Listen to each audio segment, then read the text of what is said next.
Hi viewers, welcome to Online Maths with Sulaika.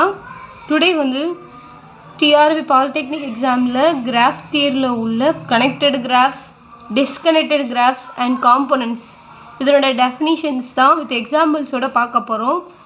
வாங்க வீடியோக்குள்ளே போகலாம். ஃபஸ்ட் டைம் என்னோடய சேனலை இப்போ தான் பார்க்குறீங்க அப்படின்னா சப்ஸ்கிரைப் பண்ணிக்கோங்க. கீழே உள்ள பெல் ஐக்கானையும் கிளிக் பண்ணிக்கோங்க. அப்போ தான் நான் போடுற வீடியோஸ் எல்லாம் உங்களுக்கு நோட்டிஃபிகேஷனில் வரும் ஃப்ரெண்ட்ஸ். வாங்க நம்ம வீடியோக்குள்ளே போகலாம். ஃபஸ்ட்டு வந்து கனெக்டட் கிராஃப்னா என்ன டெஃபினிஷன் பார்க்கலாம். கனெக்டட் கிராஃப் அப்படின்னா if every pair of vertices in G are connected அல்லது if there is at least one path from vertex to another, அதாவது எந்த பேர் ஆஃப் வெர்டிசஸ் எடுத்தாலும் அதுக்கு நடுவில் வந்து அட்ஜசன்சி இருக்கணும். அதுக்கு நடுவில் வந்து அது ரெண்டு கனெக்டடாக இருக்கணும். அந்த ரெண்டு வெர்டிசஸும் நமக்கு எப்படி இருக்கணும், கனெக்டடாக இருக்கணும். அல்லது வந்து அந்த ரெண்டு பேர் ஆஃப் வெர்டிசஸ்க்கு நடுவில் ஒரு பாத்தாவது கிரியேட் ஆகிருக்கணும். அப்படிங்கிறது தான் வந்து கனெக்டட் கிராஃபோட டெஃபினிஷன். ஓகேவா, இதுக்கு எக்ஸாம்பிள் பார்க்கலாம். ஸோ இதான் வந்து கனெக்டட் கிராஃபோட எக்ஸாம்பிள். ஸோ இதான் வந்து கனெக்டட் கிராஃபோட எக்ஸாம்பிள்ஸ் தான். ஸோ ஃபஸ்ட்டு கிராஃப் பார்க்கலாம். இது G1 கிராஃப். ஸோ இந்த கிராஃபுக்கு பார்த்தீங்க அப்படின்னா வந்து எவ்ரி பேர் ஆஃப் வெர்டிசஸ், எந்த ரெண்டு வெர்டிசஸ் எடுத்தாலும் அதுக்கு நடுவில் ஒரு பாத் இருக்கும். ஓகேவா, ஸோ அதாவது இப்போ V1ங்கிற ஒரு பாயிண்ட் எடுத்துக்கிறேன், V5ங்கிற பாயிண்ட் எடுத்துக்கிறேன்.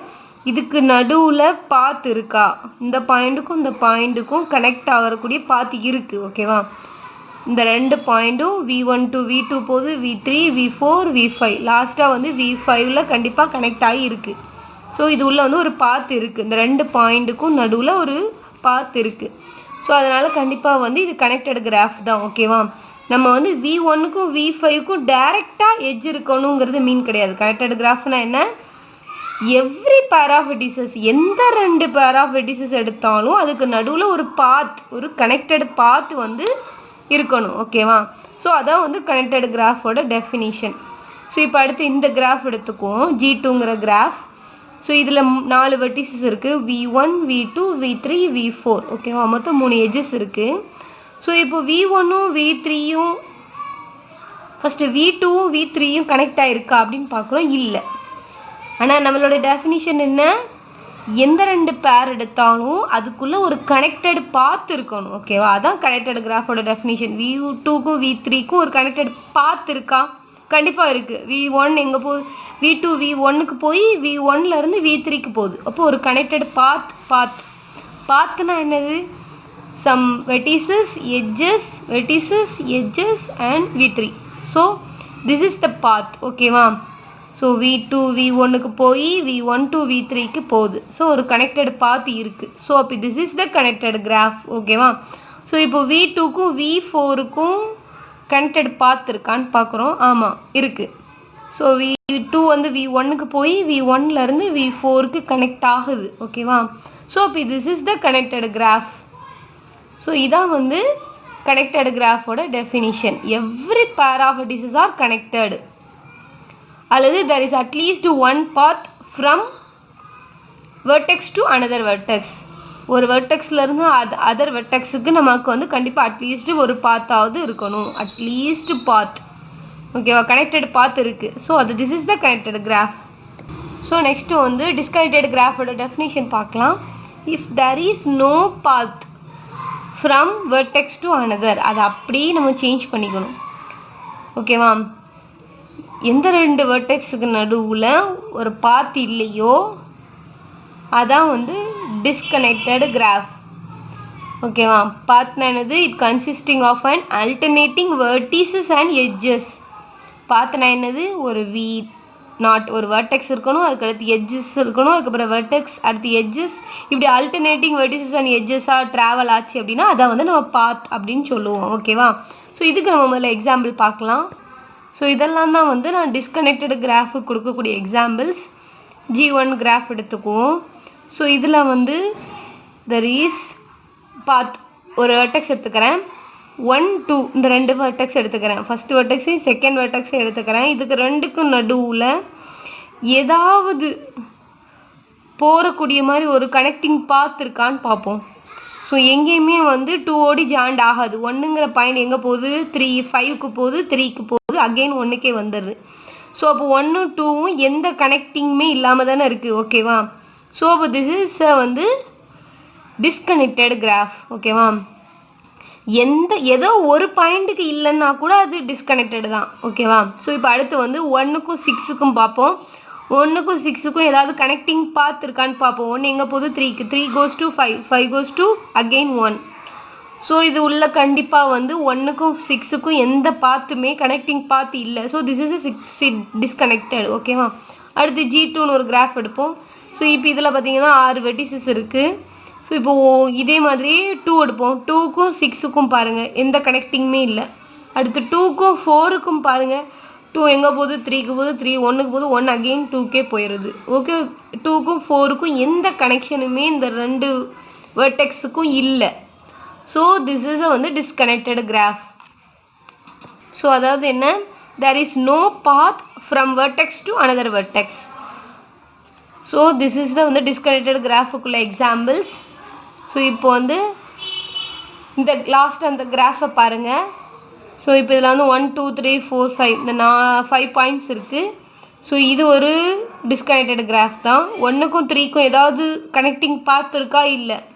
2க்கும் 5க்கும் எதுவுமே இல்லை. ஸோ கண்டிப்பாக ஒரு பாயிண்ட் கூட டிஸ்கனெக்டிங் பாத்தாக இருந்தது அப்படின்னா, கனெக்டிங் பாத் இல்லை அப்படின்னா டிஸ்கனெக்டட் கிராஃப் தான். ஓகேவா? அப்போ இந்த 2 பாயிண்ட்மே வந்து டிஸ்கனெக்டடாக இருக்குது. அது 2க்கு நடுவில் எந்த கனெக்ஷனுமே இல்லை. ஸோ திஸ் இஸ் வந்து டிஸ்கனெக்டட் கிராஃப். ஸோ நெக்ஸ்ட் வந்து காம்போனன்ட்ஸ் அப்படின்னா என்னென்னு பார்ப்போம்.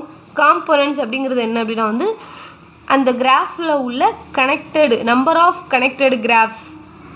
காம்போனன்ட்ஸ்னால் என்னது, part, some part of the graph. ஓகேவா?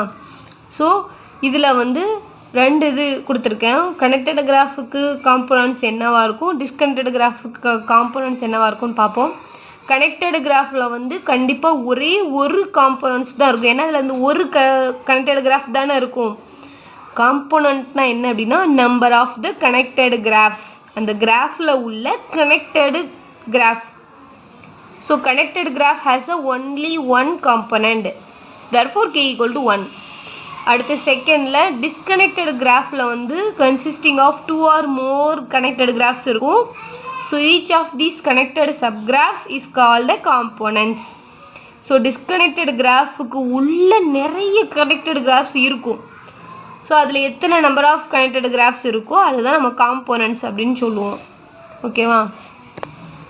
ஸோ இது வந்து கனெக்டட் கிராஃபா, இதில் வந்து எத்தனை காம்போனன்ட்ஸ் இருக்கும் நமக்கு ரிசல்ட்டே தெரியும். G இஸ் கனெக்டடாக இருந்தால் if and only if it has only one component. Connected கிராஃபாக இருந்தால் அதில் ஒரே ஒரு காம்போனன்ட் தான் இருக்கும், அதுவும் அந்த கிராஃப் தான் அதுக்கு காம்போனண்ட். அப்போ டிஸ்கனெக்டட் கிராஃபுக்கு பார்ப்போம். டிஸ்கனெக்டட் கிராஃபுக்கு வந்து எத்தனை காம்போனன்ட்ஸ் இருக்கும். இப்போது இந்த கிராஃப் எடுத்துக்கோங்க, இதில் எத்தனை நம்பர் ஆஃப் காம்போனன்ட்ஸ் இருக்குது அப்படின்னு பார்ப்போம். ஸோ இது உள்ளே பார்த்தீங்க அப்படின்னா 2 கனெக்டட் கிராஃப்ஸ் இருக்குது. ஓகேவா? ஸோ இந்த கிராஃபை வந்து நான் வந்து ஃபஸ்ட்டு 1 3 5ங்கிற பாயிண்ட் எடுத்துக்கிறேன். 1 3 5. ஸோ இது எப்படி இருக்குது, கனெக்டடாக இருக்குது. ஸோ அப்போ இது ஒரு காம்போனண்ட். ஓகேவா? அடுத்து இந்த கிராஃப் அது உள்ளே வந்து 2 6 4 எடுத்துக்குவோம். 2 4 6. ஸோ அப்போ இதை பார்த்தீங்கன்னா இது ஒரு கனெக்டட் கிராஃப், எல்லா பாயிண்ட்ஸுக்கும் கனெக்டட் இருக்குது. ஓகேவா? ஒரு கனெக்டிங் பாத் இருக்குது. So this is these two graphs are connected graph. So components எத்தனை இருக்கும், 2 கனெக்டட் கிராஃப் இருக்கிறதுனால காம்போனண்டோட வேல்யூ k = 2. ஓகேவா? ஸோ அதே மாதிரி தான் இதுலேயும் அப்படி தான், இது ஒரு டிஸ்கனெக்டட் கிராஃபு. ஏன்னா 1க்கும் 6க்கும் நடுவில் எந்த கனெக்ஷனுமே இல்லை, இது ஒரு டிஸ்கனெக்டட் கிராஃபு. இதுலேயும் 2 கனெக்டிங் கிராஃப் இருக்குது. இது ஒரு கனெக்டட் கிராஃப், இது ஒரு கனெக்டட் கிராஃப். ஸோ அப்போ இதில் காம்போனண்ட் எத்தனை இருக்குது, 2. அடுத்து லாஸ்ட்டாக வந்து இந்த கிராஃபுக்கு எடுப்போம். இதுலேயும் அப்படி தான், இது ஒரு டிஸ்கனெக்டட் கிராஃப் தான். டோட்டலாக பார்க்கும்போது இது ஒரு டிஸ்கனெக்டட் கிராஃப். இது உள்ளே பார்த்தீங்க அப்படின்னா இது ஒரு கனெக்டிங் கிராஃபாக இருக்குது, இது ஒரு கனெக்டிங் கிராஃபாக இருக்குது. ஸோ therefore காம்போனண்ட் எத்தனை இருக்குது, 2. ஸோ உங்களுக்கு வீடியோ பிடிச்சிருந்தால் லைக் பண்ணுங்கள், மறக்காமல் சப்ஸ்கிரைப் பண்ணுங்கள். தேங்க்ஸ் ஃபார் வாட்சிங்.